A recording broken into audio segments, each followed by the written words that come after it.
नमस्कार, मी Madhuraj recipe foodie मध्ये तुम्हा सर्वांचं खूप खूप खूप मनापासून स्वागत। आज की नाही आपण मस्त क्रीमी दाटसर असा बदाम शेक करणार आहोत।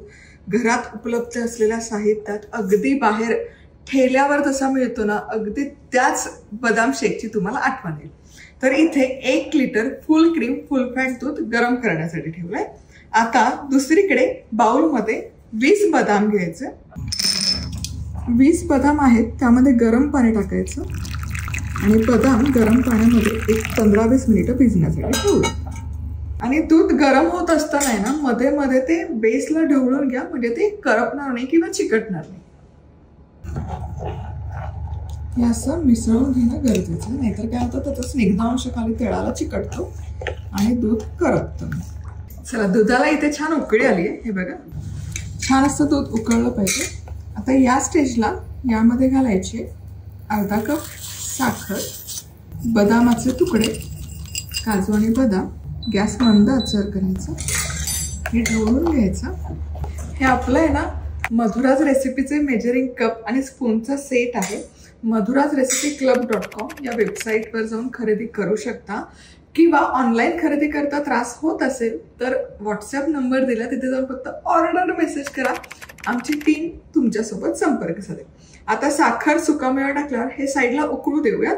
आणि इथे बदाम बघा, गरम पाण्यात ठेवलं की हे पटकन आहे ना साल निघतं। साल काढायला फार सोपं जातं गरम पाण्यात ठेवलं तर। आता हे बदाम मिक्सरच्या भांड्यात काढूयात।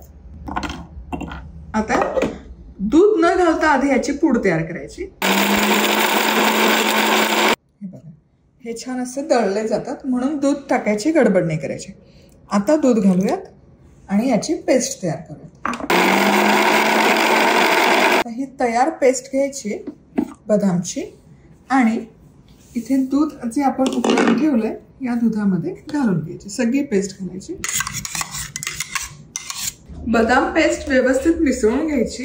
हे झालं की यातलं सिक्रेट इन्ग्रेडियंट ते म्हणजे आपण यामध्ये घालणार आहोत 4 चमचे कस्टर्ड पावडर, म्हणजे पाव कप 1/4 कप।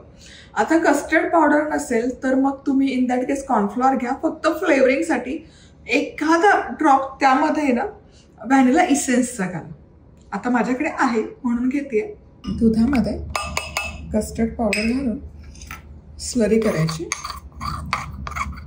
कस्टर्ड पावडरची अशी स्लरी तयार करायची आणि ही स्लरी या दुधामध्ये घालून घ्यायची, मिसळून घ्यायचं। रंग बघा काय सुरेख आला, परफेक्ट बदामाचं दूध असतं की नाही, अगदी तसं आलं। कस्टर्ड पावडर घातली की एक 7-8 मिनिटं हे दूध शिजवून घ्यायचं। चला, कस्टर्ड पावडर घालून 7-8 मिनिटं झालीत आणि हे बघा मस्त असं कन्सिस्टन्सी झाली, दाटसर झालंय दूध। आता हीच कन्सिस्टन्सी आपल्याला हवी, जास्त यापेक्षा शिजवायचं नाही। गॅस बंद करायचा आणि पूर्ण दूध थंड करून घेऊ।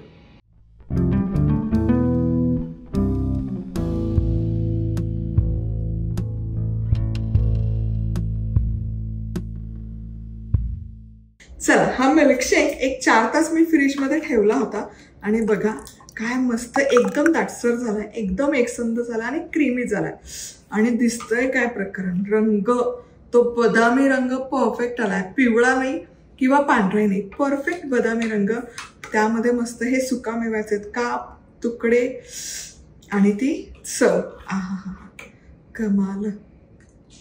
रेसिपी आवडली तर लाईक, कमेंट, सबस्क्राईब। पुन्हा भेटूयात, तोवर मस्त राहा, खुश राहा, आनंदी राहा, सगळ्यात महत्वाचं खात राहा।